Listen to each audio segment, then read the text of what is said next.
강의사는 증시 각도기. 안녕하세요, 증시 각도기 TV 시청자 여러분, 투자자 여러분, 도기마을 여러분, 반갑습니다. 청취자 여러분. 7월 11일 11일 아니고 11월 아니고 7월 11일 월요일 아침에 환하게 밝았습니다. 네, 너무 더워서 잠을 깊이 못 자니까 정신이 왔다리 갔다리 하네요. 네.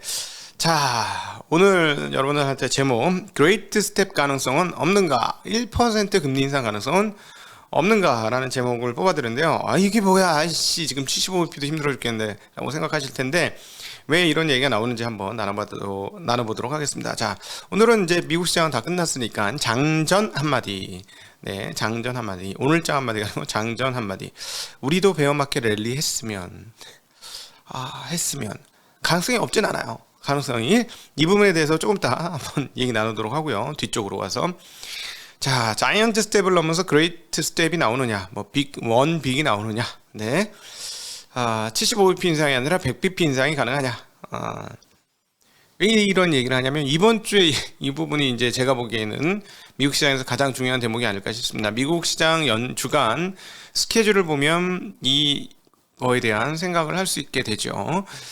한번 스케줄부터 먼저 보고 시작하도록 하겠습니다. 자, 이제 월요일은 큰 스케줄이 없고, 존 윌리엄스 뉴욕 연은 총재의 발언이 있습니다. 자, 이 발언도 되게 중요해요. 이 발언이 어떤 발언이 나오는지가 힌트를 줄 건데, 아마 도장을 찍어줄 겁니다. 그래서 생각보다 큰 충격 없이 넘어갈 수도 있어요. 존 윌리엄스 뉴욕 연은 총재면 굉장히 중요하잖아요. 이분이 얘기하는 거에 따라. 근데 자, 무슨 일이냐면, 수요일 날 보세요. 수요일 날 6월 소비자 물가지수가 나옵니다. CPI. 그 다음에 이제 베이지북도 나오고, 그 다음부터 이제 본격적으로 이제 실적 발표가 그 다음부터는 실적 발표들이 쫙쫙쫙쫙 있죠. 자, 소비자 물가지수하고 14일 PPI 생산자 물가지수 두 가지가 발표가 됩니다. 이 부분이 이번 주 가장 압도적으로 중요한 변수가 되겠고요. 자, 이 부분에 대해서 생각해 보자는 거죠, 이제. 6월달 CPI 어떨까요? 자, 네, 우리 증시각도기 TV 분들은 생각해 보셔야죠. 6월 CPI 어떨까? 낮을까? 높을까? 자, 6월 제일 중요한 게 뭐라 그랬죠? CPI 소비자 물가를 결정하는 제일 중요한 두 가지, 지금 미국에서. 하나는 집값이고 하나는 유가죠. 그렇죠? 유가와 집값. 자, 그런데 6월 달에 유가가 어땠나요? 6월 달에 6월 달에 유가가 조금 높았죠? 네, 조금 높았어요. 120달러 내외에서 왔다리 갔다리 했습니다. 지금은 그나마 숨 고르기를 좀 했어요. 물론 바닥에서 조금 올라오긴 했지만, 그래도 100달러대 아닙니까, 지금? 그러니까 우리는 7월 달에 CPI가 떨어질 거는 이제 예상할 수 있어요. 120에서 100 내외, 지금 104달러대, 105달러, 요런 정도까지 떨어졌으니까, 그거는 이제 우리가 예상할 수 있다는 거지. 근데, 6월 달은 어떻게 되냐?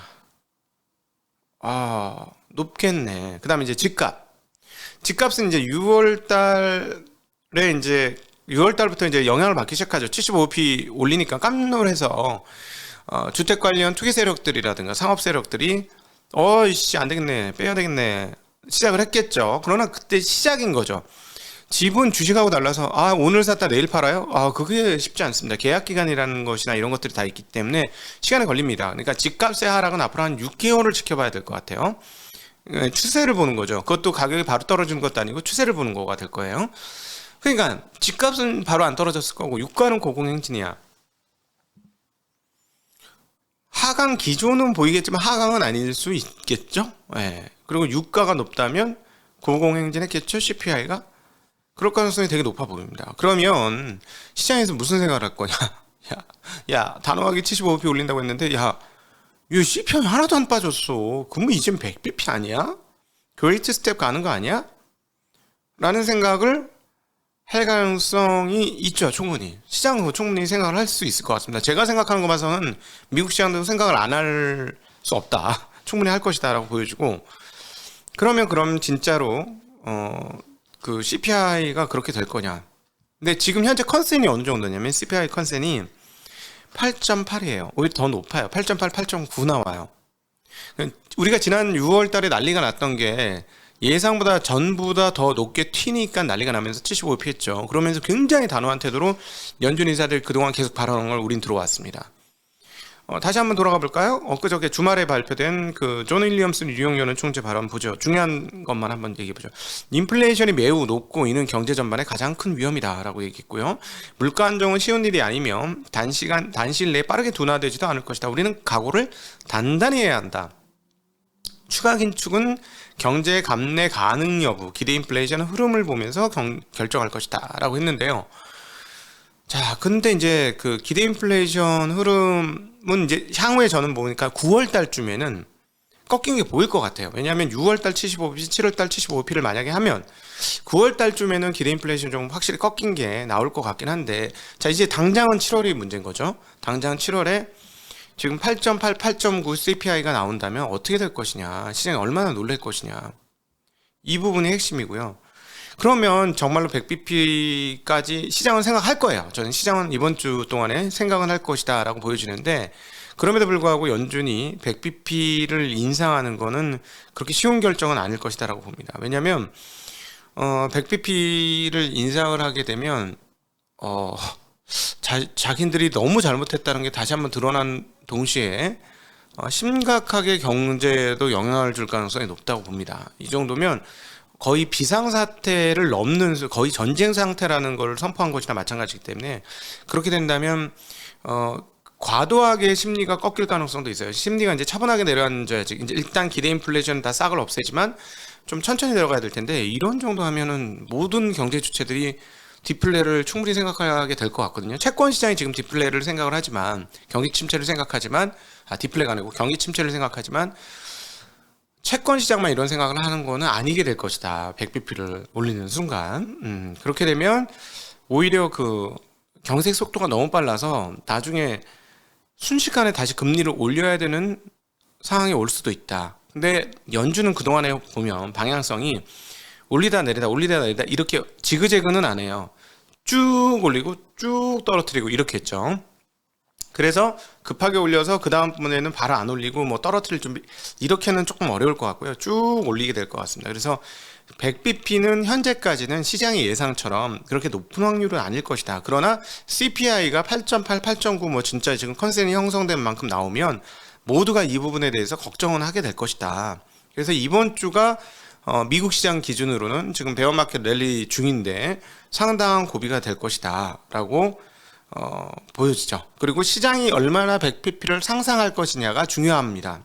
실질적으로 그렇게 100bp를 올리는 것보다도 시장이 상상하면 시장은 상상한 대로 조금 움직일 거 아니에요. 그래서 그 부분이 중요하다는 거.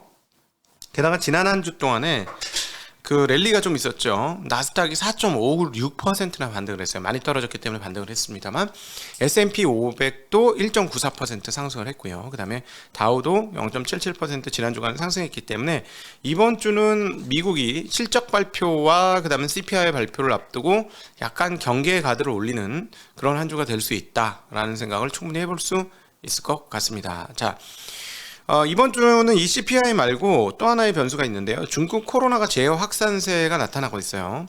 마카오가 그 코로나19 확산 방지를 위해서 7월 11일부터 18일 자정까지 모든 상업시설 운영을 중단한다. 물론 마카오는 굉장히 작은 섬입니다. 그죠? 그러니까 별 의미가 없지만, 그럼에도 불구하고 이런 뉴스가 심리적으로 시장에 영향을 미칠 수는 있죠. 그래서 중국이 요즘 아주 좋았는데, 이 뉴스로 이번 주까지도 숨고르기 가능성은 조금 있어 보인다라고 보여주고요. 자, 그럼 한국은 베어마켓 랠리 할 것이냐? 지금 베어마켓 랠리 아니죠. 데드캣 바운스 좀 했던 거죠. 이게 베어마켓 랠리로 연결이 될 것이냐인데, 삼성전자가 관건입니다. 삼성전자 관건인데, 지금 김경환 애널께서 지금 계속 저희들에게 발표해 주시는 내용들을 보고 오는데 약간 괜찮을 수도 있겠는걸 하는 생각을 하게 되는데요. 중국의 4, 5월 전기기계와 하이테크 품목의 그 총 생산 수출량을 그 전체 비중에서 이제 비교를 하는데 이게 63%가 나왔다고 합니다. 근데 이게 지난 그 2021년 4분기에는 74%고요. 2015년 이후 평균 하이테크와 전기기계의 그 생산 수출은 평균 77%예요. 근데 이번에 얼마가 나왔다? 63%. 77% 평균 나오는 게 63% 나왔다. 자, 그러면 전기기기와 하이테크 품목을 만드는데 얘네가 100% 국산화할까요? 아니겠죠. 디램은 우리나라 거 써야 되겠죠. 그죠? 하이테크잖아. 디램도 쓰겠지. 그러면 반도체와 디램 이런 것들을 4, 5월 달에 많이 썼겠다, 많이 못 썼겠다. 못 썼겠다.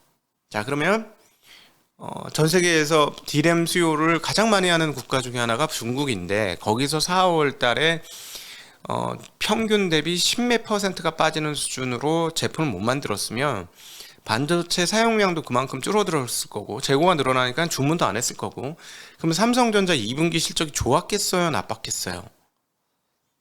이미 발표해서 우리는 알고 있죠. 좀 떨어진 거를. 원화 환산하니까 좀 덜 떨어졌고 달러 환산은 좀 더 떨어졌죠. 지난 주말에 이제 댓글로 어떤 분이 이제 10몇 % 빠졌다라고 말씀해 주셨는데 근데 이걸 감안해 보면 10몇 % 정도 빠진 게 많이 빠진 것이냐? 응? 그렇게 많이 안 빠졌는데? 그러니까 이제 삼성전자가 반등을 시작한 것이고요. 근데 이번 주에도 한국 시장에서는 삼성전자가 상당히 중요해 보입니다. 삼성전자에 대한 시장의 그 분위기와 수급의 흐름들이 과연 어떻게 될 것이냐? 이 부분이 굉장히 중요하지 않을까? 그런 생각을 하고요. 자, 그래서 이번 주 한국 시장 되게 재밌을 것 같습니다. 한국 시장은 미국 시장은 경계감의 가드를 올리는 한 주가 될 것이고 중국은 코로나 재확산에 대한 우려가 시장에 반영이 되는 한 주가 될 것이고 한국은 맞을 거 다 맞았어. 여기서 더 이상 뭘 맞아? 이런 상황이에요. 지금 이렇게까지 말씀드리는 이유는 중국 같은 경우 살펴보면 이번에 2분기 시장 그 성장률 컨센이 얼마인 줄 아십니까? 1%예요.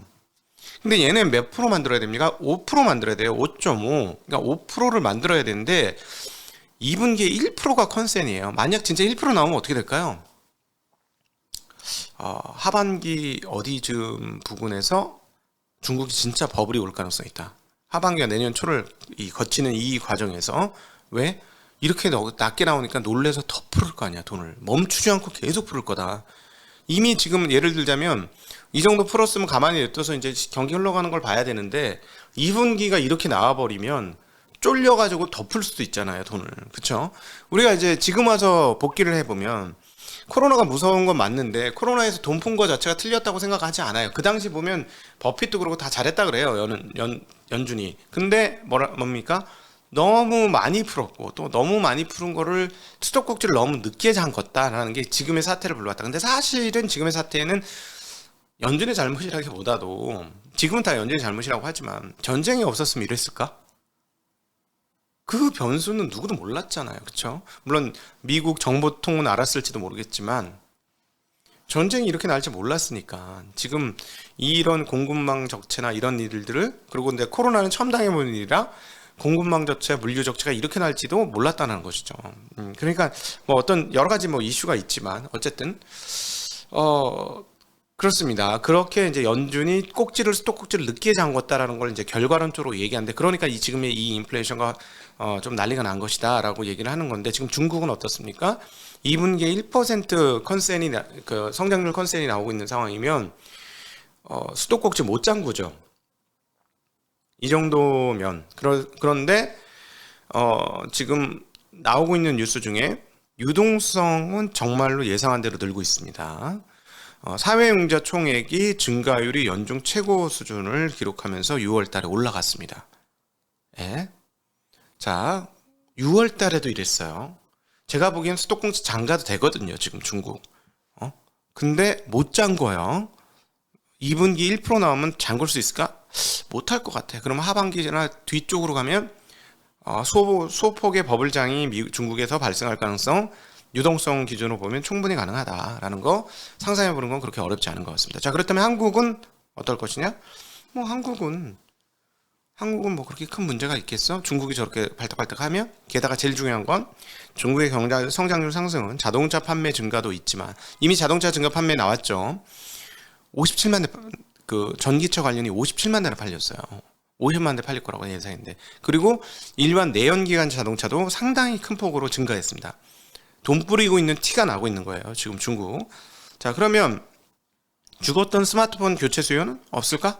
있을 수 있죠. 자, 그러면 삼성전자와 반도체 회사들의 실적 하향에 가장 큰 영향을 미쳤던 단일 품목 하나를 꼽아보라면 저는 스마트폰이라고 생각합니다. 스마트폰이 너무 줄었어요. 그러니까 스마트폰 생산도 줄었지만 거기에 들어가는 가장 큰 소요인 D램 수요가 줄었죠. 그 부분도 있기 때문에 그런 걸 감안해서 중국이 이렇게 화랑이 된다 그러면 한국한테 중간재를 판매하는 한국한테 바로 수혜가 있을 것이라고 생각을 합니다. 그 부분이 과연 시장에서 어떻게 반영이 될 것이냐. 중국이 펼쳐지는 과정들을 보면서 분명히 투자자들은 한국 투자할까 말까를 고민하게 될 것이고, 자, 외국인들의 태도가 그래서 바뀔 것이냐. 이미 주머니가 비었기 때문에 이거를 우리가 7월 달 한 달을 통해서 확인하는 주간이 되지 않겠나 싶습니다. 반면에 미국은 CPI가 상당히 높게 형성될 것이기 때문에 이것에 의해서 이것을 걱정하고 그다음 기업 실적을 보면서 또 거기를 반영하는 것들이 이번 주에 형성될 것이다. 그 이 변수 가운데 우리는 중간에 놓여져 있다. 미국의 변수와 중국의 변수 가운데 한국이 놓여져 있는 그런 상황이다. 그럼 왜 한국은 주체적으로 못 가냐? 한국은 중간체 판매가 너무 많아요.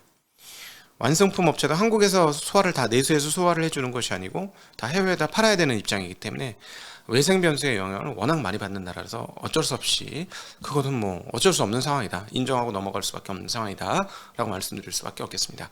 자, 그럼에도 불구하고 장전 우리도 베어마켓 랠리 했으면 좋겠네. 하나 더. 미국의 휘발유 가격 우리 레피키님이 꾸준히 올려주셔서 너무 고마운데 우리도 한번 확인하고 가죠. 또 빠졌습니다. 또 빠졌어요. 자, 4.5를 향해서 계속 오고 있습니다. 저게 3.5, 4를 깨고 3대까지만 오면 우리는 미국의 물가 상승률에 대해서 상당히 마음을 좀 편하게 가질 수 있지 않을까 하는 생각을 해보게 됩니다. 자, 이제 여러분들과 함께하는 질의응답으로 넘어가도록 하겠습니다. 감사합니다. 안녕.